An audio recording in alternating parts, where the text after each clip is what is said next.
Good morning, and thank you for tuning in to DHES TV News.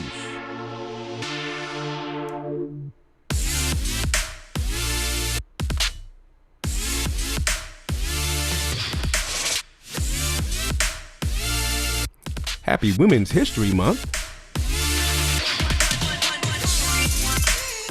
This is A Week, Wednesday, March 3rd, 2021.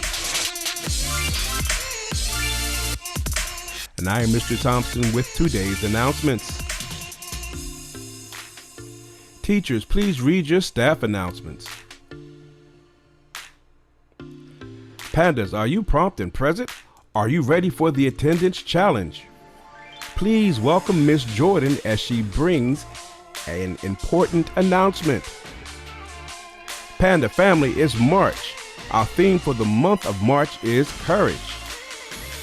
Join us as we celebrate Women's History Month. Please welcome Mario Barnes as he leads us through the Pledge of Allegiance and the District Heights Panda Pledge. And get fit as Mr. Jeffries leads us through the Get Fit Minute.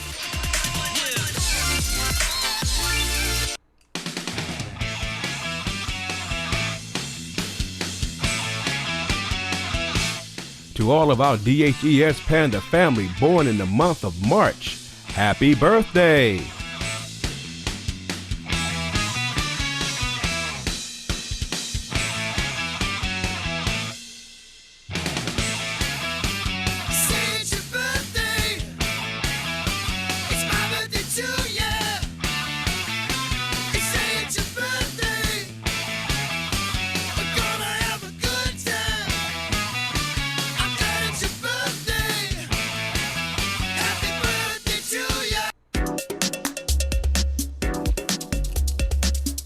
DHES Panda family, it's March. Are you ready for the March Attendance Challenge? Every day we will shout out the classes with the highest attendance percentage in each grade. If you want your class to be shouted out on the morning announcements, make sure you are prompt and present every day. And now for today's shout outs. Pre-K and kindergarten, Miss Long's class, Miss Beasley's class, and Miss Bacani's class. First grade, Mr. Guzman's class. Second grade, Miss Jones's class. Third grade, Miss Bennett and Miss Jordan's class. Fourth grade, Dr. Johnson and Mr. Smith's class. And fifth grade, Mr. Butler's class. Congratulations to the winners.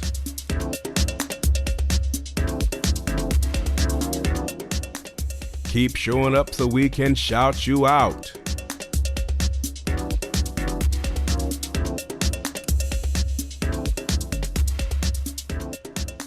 Good morning, District Heights. The attendance team here bringing you the highest attendance of the week. The highest attendance percentage for this week, we have Miss Bird's class, Miss De Guzman's class, Miss Jones' class, Miss Jordan's class, Miss Wright's class, and Miss Clee's class. The superstars of the week for the primary, Miss Jones and Miss De Guzman's class, and for intermediate, Miss Clee's class. And remember that attendance matters.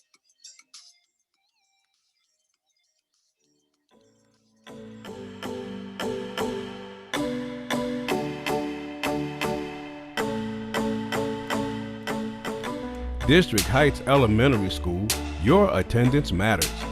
All students who have a 95% or higher attendance score are invited to celebrate with us on Wednesday, March 10th, 2021, from 12:45 to 1:45 p.m. Please check your Google Classroom on the day of the celebration to see if you've been invited.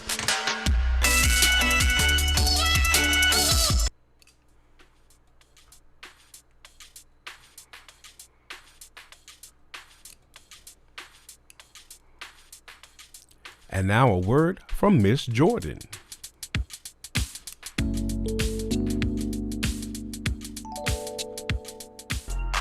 Hello, DHES. Join us for Slime Time, a standards-based experiment on Thursday, March 11th, 2021 at 5 o'clock p.m. This is a STEM-tastic night filled with games, slime, and most importantly, fun. You must RSVP by Friday, March 5th, 2021 at 2 o'clock p.m. to get your materials. Material pickup will be available from 9 o'clock a.m. to 1 o'clock p.m. at District Heights Elementary School on Monday, March 8th, Tuesday, March 9th, and Wednesday, March 10th. Hope to see you there. Look out for the link through Class Dojo to RSVP.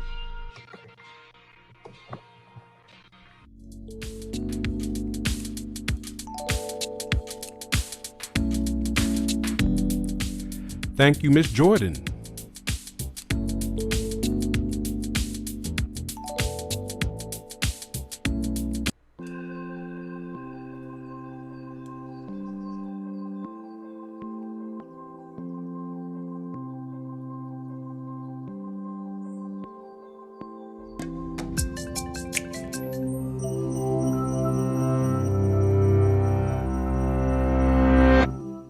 Escaping slavery, risking everything to save her family, leading a military raid, championing the cause of women's suffrage.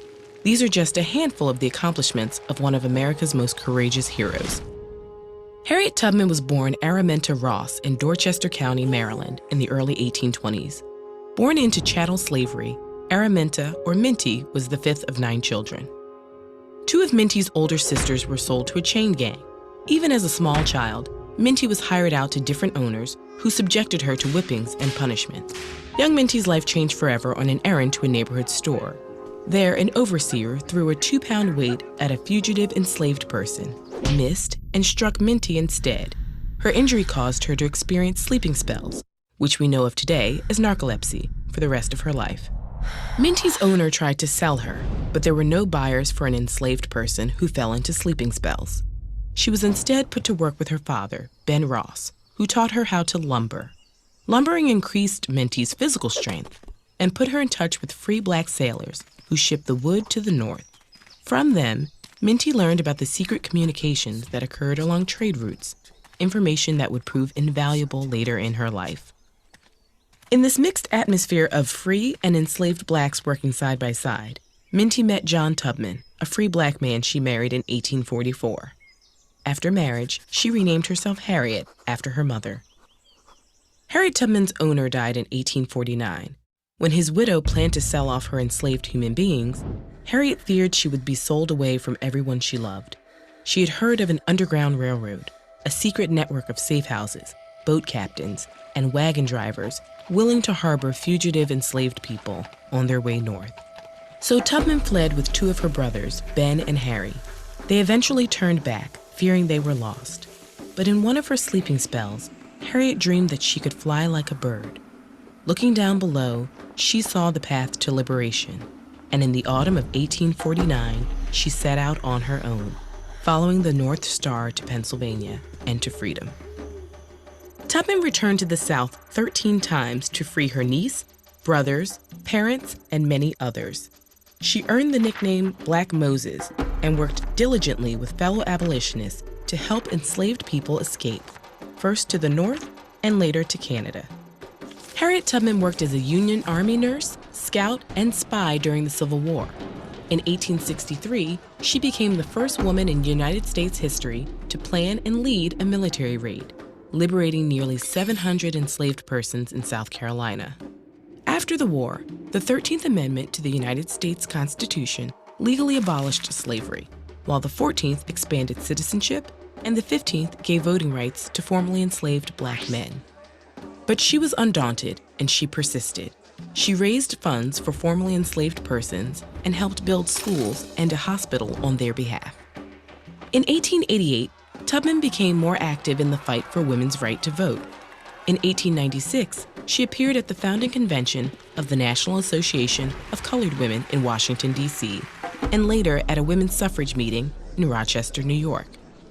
There she told the audience, I was a conductor on the Underground Railroad, and I can say what many others cannot. I never ran my train off the track, and I never lost a passenger. As her fame grew, various friends and allies helped her in the fight to collect a veteran's pension for her service in the Union Army. In 1899, she was finally granted $20 a month. In a fitting twist of fate, the United States Treasury announced in 2016 that Tubman's image will appear on a redesigned $20 bill. Harriet Tubman died on March 10, 1913. Even on her deathbed at age 91, she kept the freedom of her people in mind. Her final words were, "I go away to prepare a place for you." If you're inspired by Harriet Tubman's life and work, we highly recommend the Pulitzer Prize-winning novel, The Underground Railroad. This wildly inventive and courageous book follows protagonist Cora through the trials and horrors of escaping slavery in the South. You can download an audio version of the book for free at audible.com/TEDEd. Every free trial created encourages Audible to continue supporting TEDEd's nonprofit mission.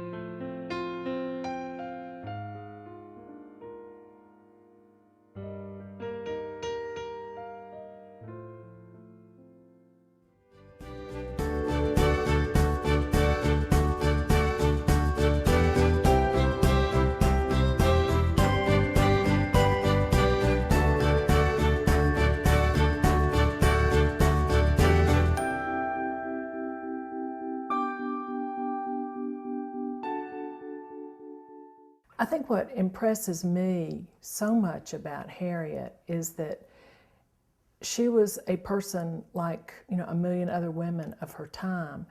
She couldn't read, she couldn't write. A person with not a lot of advantages in life ended up making a big impact on everybody in the world. Harriet Powers was born into slavery on October 29, 1837, near Athens, Georgia. She spent her early life on a plantation in Madison County, where it was typical for young girls to learn to sew from other slaves. She married at 18 and began a family that would eventually include 9 children. She was a strong woman, and she made a difference in the lives of a lot of people. There are quilters all over the world who know Harriet Powers better than those of us in Georgia. She's very unique for her times. I think a couple of things make her that way. First, just simply being a woman of color and of some distinction during that time period, but she was not a person who could read or write, but she was a very prominent and a very good historian. Her quilts relayed a sense of history. Harriet Powers left a significant record of life and events in the 19th century American South. Her story quilts reflect the traditions and style of her West African ancestors and tell timeless stories for generations of people around the world. One of her quilts hangs in the American History Museum of the Smithsonian and another in the Museum of Fine Art in Boston. They are considered remarkable pieces of both folk art and history. She used a combined technique of applique, which was common in West Africa, with the European stitching of quilts. So she had a hybrid style. In 1886, when Harriet was 49 years old, she finished her first appliqued story quilt. The quilt was made of 299 separate pieces of fabric, depicting scenes from Bible stories and spirituals. The figures were colorful. Vertical strips divided the quilt into panels. Unbroken forms were used to startle spirits and keep evil from moving in straight lines. It's protection to have these broken boundaries, which I thought was kind of interesting. And the bright use of color was reflective of West Africa as well. One panel tells the story of Cain when he was killing his brother Abel. The dribble of red depicts the stream of blood which flew over the earth. Another panel tells the story of Jacob from the spiritual Jacob's Ladder. Slaves identified with a man who was homeless, and the ladder represented an escape from slavery. Lions were particularly important in the slave lore because of the courage of the animal. They really liked Jacob's Ladder story because it was a man who was tired and worn out and had been driven to the last thing he could take. This is the only known picture of Harriet Powers. Her apron is decorated with a cross, a sunburst, and a scalloped hem. You can imagine growing up as a slave in a plantation in Clark County. We don't have a lot of documentation on our life. Sometimes quilters decide what they're going to make based on what scraps they have left over. So it could be anything on the apron that she's wearing, but that's the third example of her work that we know about. We would know nothing about Harriet's life if it were not for Jenny Smith, an artist and art teacher at the Lucy Cobb Institute. This was where Jenny first saw Harriet's story quilt. She realized what a treasure it was and intended to purchase and preserve it, but Harriet would not sell. Jenny wrote about the quilt, "I regret that it is impossible to describe the gorgeous coloring of the work." These quilts were beautiful. Harriet didn't want to sell it, understandably, but they stayed in touch, and when the Powers family had some economic problems, she did sell the quilt to Jenny. Jenny Smith knew the Bible quilt was special. She entered it to the 1895 Cotton States and International Exposition in Atlanta. The faculty wives at Atlanta University saw it and commissioned a second quilt. This quilt consisted of 15 panels illustrating Bible stories and documenting specific natural events. The figures seem to be in constant motion. Stripes, polka dots, and other patterns add movement to her pictures, and the contrast of light and dark colors fill the quilt with life and power. I don't think that she intended to make money doing this. I think it was her way of recording what she saw and heard around her. Harriet Powers died on January 1st, 1910, and is buried in Gospel Pilgrim Cemetery in Athens, Georgia. The Gospel Pilgrim Society founded the cemetery in 1882 to provide a respected and beautiful place for African American burials in the Athens area. We found some pretty interesting stuff, and there are really a lot of grave sites in the cemetery that are real valuable as a source of history. So eventually we did find her grave and were able to locate her tombstone. They actually now have a historic marker at her grave, and they've had a dedication ceremony for that. Harriet Powers quilts are considered some of the best folk art of the 19th century. Her life was simple, but due to her talent and lasting evidence of her work, the impact is global. I think that Harriet is representative of a type of person that we really don't acknowledge and that we really don't think about as being prominent in the history of our country. She was an extraordinary person whose name is probably never going to be in a history book. She was not a woman of her times. She was a woman for all times. I think it's good for all of us to realize that as individuals we have the capacity to make a difference in history.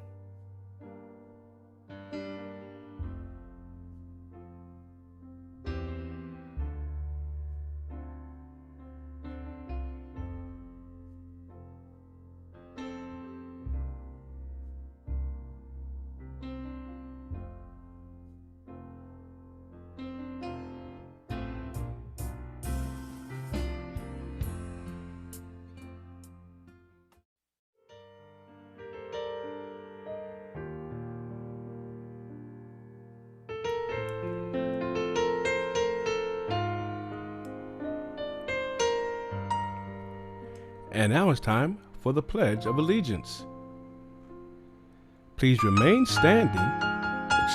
Please stand. Place your right hand over your heart and follow along as Memorial Bonds leads us through the Pledge of Allegiance.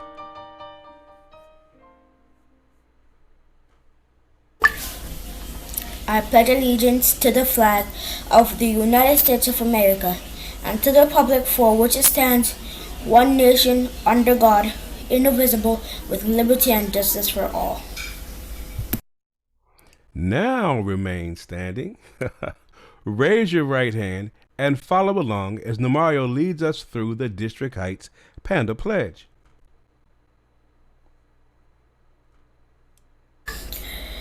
To dear District Heights, I pledge to do my best. I will be prepared. I will be respectful. I will show integrity. I will be determined to excel. To dear District Heights, I will be great.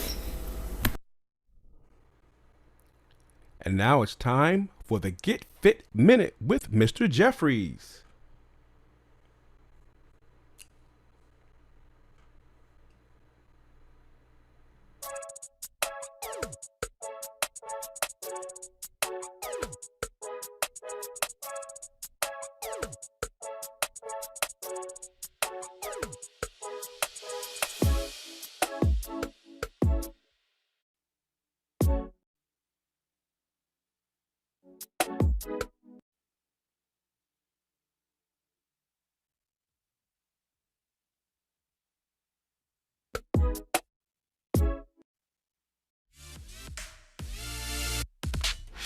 Well, that's all I have for you today.